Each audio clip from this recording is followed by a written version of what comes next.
Hey, fifth grade, happy Tuesday. Hope you had a nice day off yesterday for Memorial Day. And we are going to finish our book this week, so get ready. Actually, we'll be done with it tomorrow. So please make sure you're reading these pages today. That way you will understand the end of the story and how the book ends. Sometimes it's often the most exciting time in the story. Okay, today I'm going to read to you from here, pages 199 to 201.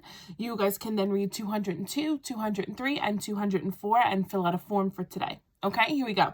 Page 199. This made me wonder about my mustache. I hadn't looked at it for a long time, and I thought it might be pretty long by now. I climbed up on the toilet and leaned over the sink to see. Maybe it was because I hadn't looked in the mirror for a long time, but as soon as I saw myself with my lazy eyes still being lazy and my face looking so sad, I slammed my eyes shut and started crying. I even fell off the toilet. Byron caught me and sat me on the floor. He knew this was some real embarrassing stuff, so he closed the bathroom door and sat on the tub and waited for me to stop. But I couldn't. I felt like someone had pulled a plug on me, and every tear inside me was rushing out.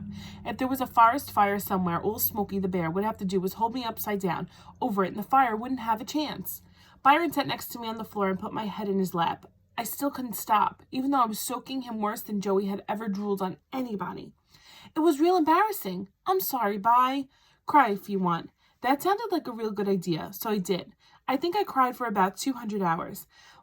Why would they do that, Byron? I was sounding real bad. My throat was jumping around in my neck and making a bunch of weird noises. Why would they hurt some little kids like that? He waited a long time before he answered. I don't know, Kenny. Mama and Dada say they can't help themselves. They did it because they're sick, but I don't know. I ain't never heard of no sickness that makes you hurt little girls just because you don't want them in your school. I don't think they're sick at all. I think they just let hate eat them up and turn them into monsters. But it's okay now. They can't hurt you here. It's all right.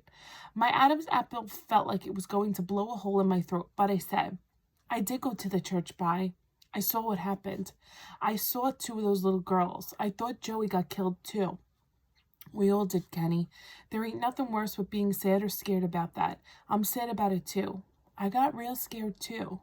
But, man, no one's gonna hurt you here, Kenny. But bye. I tried to think how to say it. I'm not scared. I'm just real ashamed of myself. That was it. That was the main thing I finally found out from being a patient in the world-famous Watson Pet Hospital. Kenny, you ain't got nothing to be ashamed of. But you don't know what happened, Byron. You don't know what I did. Man, everybody cried. Mama was crying. Dad was scared. He cried too. That was some real scary stuff. That was some real sad stuff. He still didn't answer. Byron, I left Joey. I thought the Whirlpool had her, and instead of fighting him like you did, I left. I ran from him. How come you were brave enough to fight him, and all I could do was run? All I could save was a shoe. A silly ripped-up shoe. I couldn't stop crying. Oh, man, you ain't gonna start talking like the Whirlpool mess again, are you? I told you the Whirlpool was some made-up garbage. I told you the only one I was fighting in the water was your silly little behind. Wasn't no one in the water but you and me. That's what you think, Bye. But I knew better. I've seen him twice. I couldn't believe Byron was still talking to me.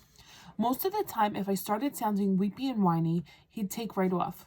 Look, Kenny, if you don't quit talking that Whirlpool nonsense, I'm gonna leave you here to cry all alone. There ain't no such thing as a Whirlpool. Then he stopped sounding so mean and said, and there ain't no such thing as magical powers either. I was surprised he brought up the magic powers. You think I don't know why you've been hanging out behind the couch? He grabbed my ear and twisted my head until I had to look at him. You think I don't know you waiting for some silly magic powers or genies or an angel to make you feel better? Dig this. You can wait behind that couch for the rest of your life, and ain't no magic power is going to come back there and make you feel nothing.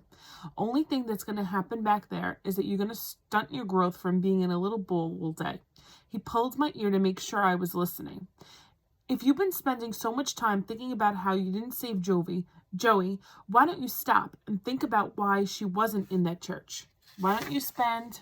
Okay, read page 202, 203, and 204. Make sure you're reading very closely, okay? We're getting very to the end of the story. Tomorrow, you will be done. Okay, see you guys. Bye.